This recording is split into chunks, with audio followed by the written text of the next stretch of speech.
As a responsible person with growing concerns for your privacy and personal liberty, you want to know where we're headed and what you can do about it.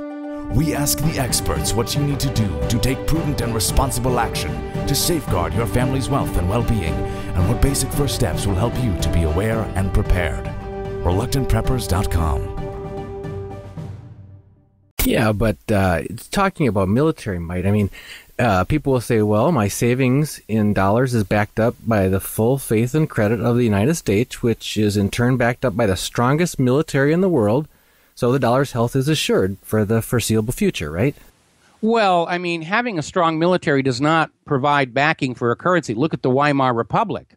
You know, even before the Nazis came to power and increased Germany's military might, they were to the situation of wheelbarrows full of paper notes in order to be able to buy anything, because inflation is an internal problem. And the military only deals with external problems. As for the U.S. military, it is certainly the most expensive on earth. The U.S. spends more on the machinery of mass death than the next 26 nations combined, 25 of whom are supposed to be allies. But because military procurement in the United States is another profit-making operation, we have been producing weapons that are hideously expensive and not very good. The F-22 is still asphyxiating its pilots. They can't fix that. They're already starting to put those things in museums. That's how useless they are. The F-35 is the single most expensive weapons program in history, and they've produced an aircraft that is already inferior to its contemporary Russian and Chinese challengers. Can't fly in the rain, can't fly in the fog. The software for the onboard cannon is not going to be ready until 2019. The helmet control fire control system is still not delivered.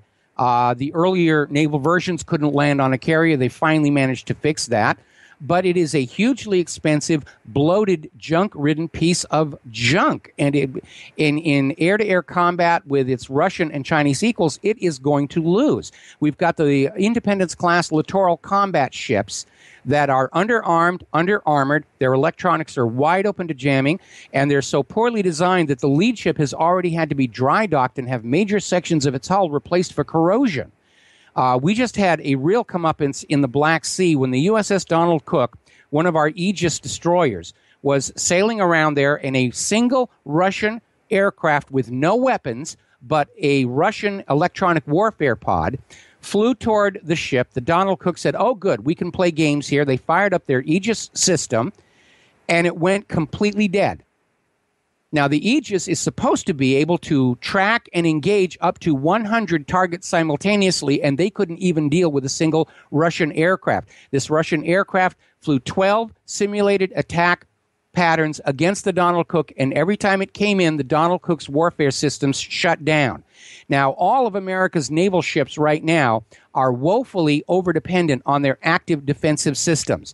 They don't build ships with armor any longer. They are very fragile ships. In fact, there was another incident with another Aegis ship where they were playing with a new drone, lost control of it. It hit the housing around the spy radar, punched right through the sheet metal, and destroyed a $30 million computer. And if Russia is able to shut down our active defensive systems, those ships are sitting ducks. In fact, there was an embarrassing situation about 2 months ago where the Joint Chiefs were talking to a Navy admiral saying, what is the life expectancy of our current carrier force? And he said, about 2 weeks, 3 if you leave them in port. Because the U.S. has actually repeated the strategic mistake they made going into World War II. Oh, we believe in the battleships. They're unsinkable. They're invulnerable. Well, they had that illusion because nobody had really tried, certainly from the air. And now they've bet the farm on this carrier and force projection, and they're convinced the carrier battle groups are invulnerable. And there was an embarrassing incident down in the Bahamas. I think it was about a little over a year ago. They were playing war games, and they were playing with France, and there was a French submarine that was detailed to be the enemy, a single French submarine. It got inside the carrier screen of the USS Theodore Roosevelt, the big stick, and simulated sank not only the carrier, but 4 of the escort ships. And they hushed it all up, but Most of our military today, it's a big money maker for the defense contractors. If you look at the stock performance of our top military contractors for the last 5 years, they're making money hand over fist. It's the only part of our industrial base that's profitable right now. But what they're producing looks good in the sales brochures, but every time they've gone up to a war game, it's been a disaster and a huge embarrassment. The U.S. is well equipped to slap around little tiny helpless countries that don't really have a military. But against a peer like Russia and China, we are in very big trouble. We cannot win a conventional war against Russia and or China. And that means once they get started, between that point and final capitulation by the U.S. government, they will resort to the nuclear arsenal. And that's a bad day for anybody not wearing 2 million sunblock.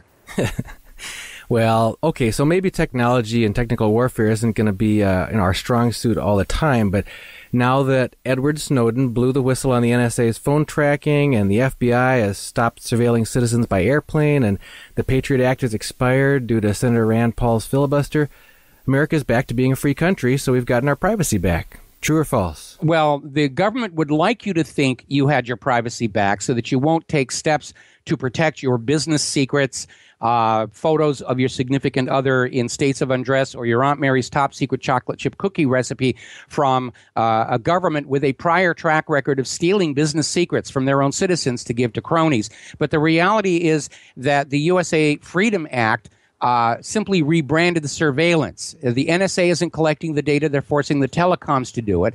And the reality is that the NSA has been doing this all the way back to the 1980s with a program called Project Echelon.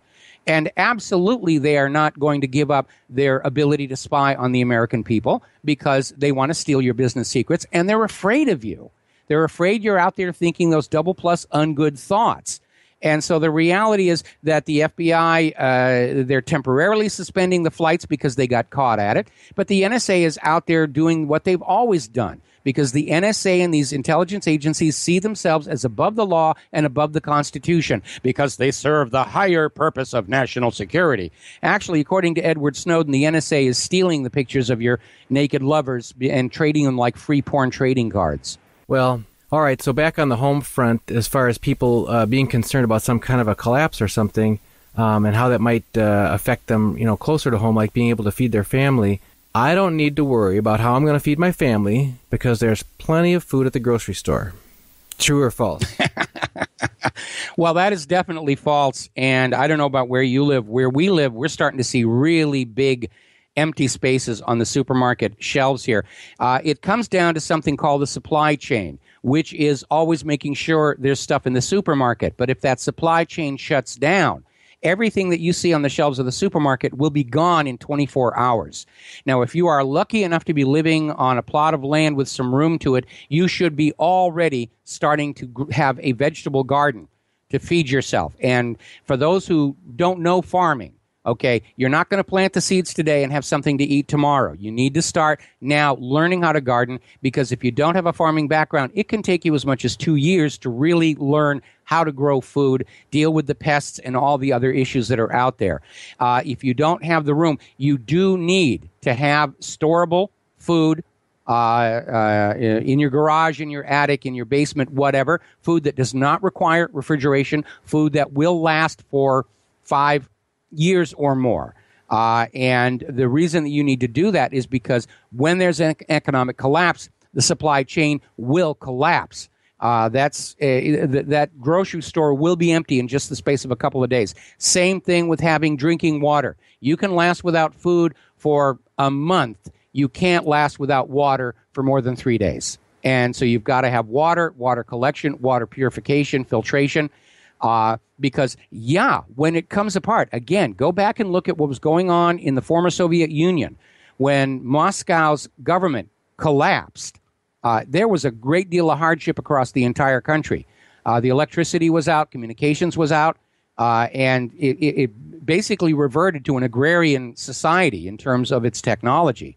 And, there's a running joke about Hurricane Sandy. How can you tell the preppers? They're the ones that were not eating out of the trash dumpsters the next day. Wow. Also close to home is everybody talking about or hearing ads on the TV about gold, for example. But okay, so China and India have been buying a lot of gold. So what? We've got tons of gold in Fort Knox, so we're secure, and whatever comes our way, we'll come out on top.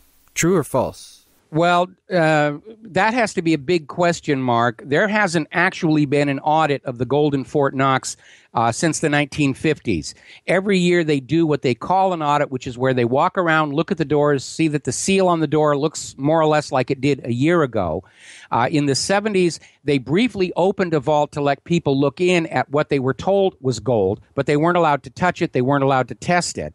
And if you will remember, a few years ago, there was this scandal in Germany where they had some gold bars bearing the hallmarks of Fort Knox and the New York Federal Reserve that they were going to melt down into coins and everything, and discovered they were actually filled with tungsten in the core, which is a metal that's almost the same density as gold, but of course it's not worth much of anything at all.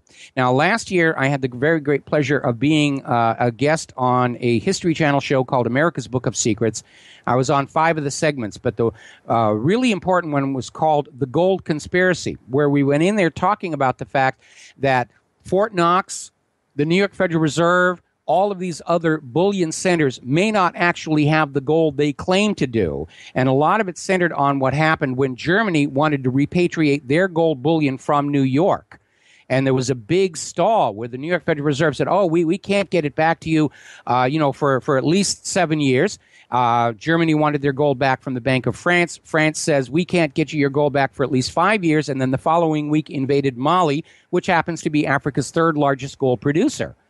And when Germany finally started getting some gold back, it was not their original stamped and numbered bullion bars. It was brand new, recently cast bullion bars. They did an assay and discovered they're only 95% pure rather than the 0.9999 that is supposed to be there. And so everybody's getting very nervous. But the banks in these various nations are on the side of the banking cartel, not the nation. And the Bundesbank actually intervened with the German government saying, no, you don't have to worry about it. The New York Federal Reserve, they're trustworthy. The gold is there. You don't need it back in Germany. Just leave our buddies in New York alone here. And CNBC put out an editorial saying that it didn't matter if the gold was really there or not, as long as it's recorded in the ledger, it's all okay for the purposes of finance. And what it looks like has been going on is that the New York Federal Reserve has been leasing the gold out the back door. And because it's a lease, they can claim to say, technically, it's still under our control because it's leased and it's supposed to come back. And observers have noticed for the last several years that the gold being dumped on the market to keep gold prices down, along with games with the paper futures contracts, exceeds the output of the world's gold mines. So the gold had to be coming from someplace to keep those gold prices down. And we think that's where a large amount of this gold that is supposed to be in the vaults of the New York Federal Reserve has gone to. Now, remember, the New York Federal Reserve Gold Depository, it's not like a bank where you put in the money and you get some money out. It's like your savings, your safety deposit box at your bank. You put stuff in there, you pay a fee to the bank to keep it there, and when you go in, you can get your property back out again.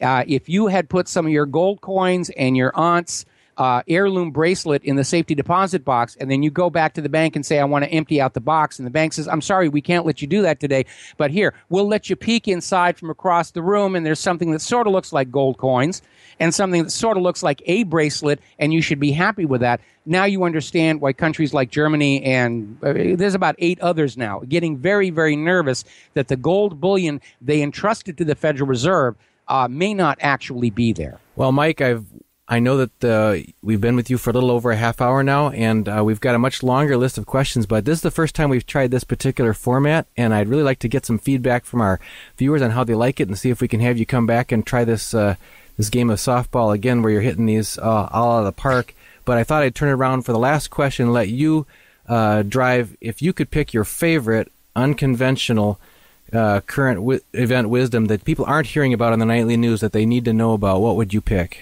Well, I think the most dangerous one right now is the nightly news and the daily news and the afternoon news are trying to convince us that what's going on in Ukraine is all somehow the fault of Russia. And it isn't. January of last year, the United States staged a coup d'etat in Kiev, kicked out the elected government, put in a junta. And this was done because Ukraine had made the decision in late 2013 not to merge with the European Union. They wanted to merge with Russia, which was offering a much better financial deal. And that's the reason for the overthrow in Kiev. The resulting bloodbath and the constant drumbeat from the media is, oh, it's all Putin's fault. Putin's the bad guy. It's all his fault. Same thing with China. Everything that's going on, it's China's fault. And it really isn't. The U.S. is conquering all these nations, overthrowing all these governments, to basically keep the world dependent on the U.S. dollar for global trade and banking. And by the way, since the end of World War II, the U.S. government has tried to overthrow the governments of 50 other nations. They've succeeded about half the time. And this is the reason the world hates the United States. It's not because we've got freedoms or because we've got Disneyland or because we've got Miley Cyrus riding a wrecking ball. It's because the U.S. government has an ongoing permanent policy of going into other people's countries, screwing up the government, replacing it with puppet rulers, and enforcing those puppet rulers with U.S. military might, which is also what's going on over in Yemen at the moment. So Thomas Jefferson once said, "It is the highest duty of every citizen to keep themselves fully informed so that they can make good choices." And the sad reality is that merely watching the corporate media and listening to government pronouncements is not keeping you fully informed. It keeps your head full of only those things that will lead you to decide what the government wants you to believe in. And you need to make the effort of going out and finding out for yourself what's really going on. And we have seen so many lies exposed by the government: Saddam's non-existent nuclear weapons, Iran's non-existent nuclear weapons, Assad's non-existent sarin gas. And people just need to understand, the government and the corporate media don't lie to you every once in a while or on occasion. It is a constant, ongoing fire hose of deception to keep you befuddled, bamboozled, and doing what the government wants you to do. They're even now, they're still out there saying global warming is out of control, even as we come out of another really extreme record-setting winter, because they want your carbon tax money. And they want to have you agree to allow a government, environmental authority to tell you how to live your lives. It's really hit an extreme situation. And there is no law anywhere in the Constitution that obligates the American people to believe anything being told to them by anybody in the government. And the government does understand they've got a huge credibility crisis of their own making. I feel no sympathy for them whatsoever. But a skeptical people are a free people, and you need to become very skeptical and understand. For every one government lie that you see confirmed, there are 1,000 more out there that are still in the gray area, not sure. But the burden of proof should be on the government to prove that what it's saying is true, not with the government always screaming, well, if you think we're lying, you have to prove it to us. And we have many, many times. But governments, by their very nature, resort to lies, fraud, and deception to get what they want because it's easy, and it used to work, at least in the 1950s and 1960s. But it's not working as much any longer, and they're getting very, very nervous about that. But again, America needs to wake up and realize we live in an age of lies. We are under a government that everything is a lie. It's like a real-life version of the movie The Matrix. And I think the reason the Matrix film franchise was so successful is people understood at some level that it was a metaphor for the life we are living right now. Everything presented to us on these little TV screens, over the radio, and in the newspaper, it is an illusion to keep us obedient, to keep us working, to give our wealth to the elites, or to send our children to death and disfigurement in wars of conquest in other countries. And that's one of the reasons that our title of our site is Reluctant Preppers, is we're acknowledging that a lot of people wish that they didn't have to be so engaged to be kind of on guard and alert and as vigilant as we need to be, because we wish that things weren't that way, but wishing won't make it so. And there's even the coercive tactic of people being made to feel unpatriotic if they dare to doubt some of these official stories that we're being told, or people rolling their eyes and scoffing. If you don't just follow, it's kind of that herd psychology that it makes people uncomfortable if you're not just nodding along with them. So it takes a lot of courage and calming down to kind of decouple yourself from those scare tactics of either shaming you for being quote unquote unpatriotic or being ridiculous. So that caricature of a wild-eyed bunker mindset person to call themselves a prepper is not necessarily the only option, and we're looking to try to provide a third option here of being aware and prepared. So if people want to find out more from alternative sources of information, if you've piqued their curiosity, where can they find you on the web, Mike? Well, they can find me at whatreallyhappened.com is my website. I have a daily radio show Monday through Friday on the Genesis Communication Network from 3 p.m. to 6 p.m. Central United States time. And before I go, that image of the wide-eyed kook, tinfoil hat wearing prepper is part of the propaganda, because the government is afraid of preppers simply because they can live without being dependent on the government and corporations for an interval of time. And that means they're less able to be coerced by the government. They're not dependent. And enforced dependency is how slavery is maintained. When the American colonies were still under the control of Britain, we were forced to be dependent on the Bank of England for banknotes borrowed at interest. We were forced to be dependent on the British East India Company for our tea. We were forced to be dependent on the knitting mills of Manchester and Leeds for our clothing and fabric. And the war was all about breaking free from the Bank of England, and that's why they call it Independence Day. They don't call it Victory Day or Freedom Day or We Kick the British Butt Day. It's Independence Day, the day when we broke the enforced dependency, which was our enforced slavery. And the government wants you dependent on them for money, for water, for electricity, for food, because that is what makes you controllable. And that's why they don't really like the preppers, because you have the option of being out of their control for at least some interval of time, and that makes you a threat. Well, you've heard it here, Reluctant Preppers. Mike Rivero he's got your back. He's in your corner. He believes in your right to be informed, to be aware and prepared. And you can find him. We're speaking with Mike Rivero, founder of whatreallyhappened.com. Thanks again for being here, Mike. Thank you for having me. I look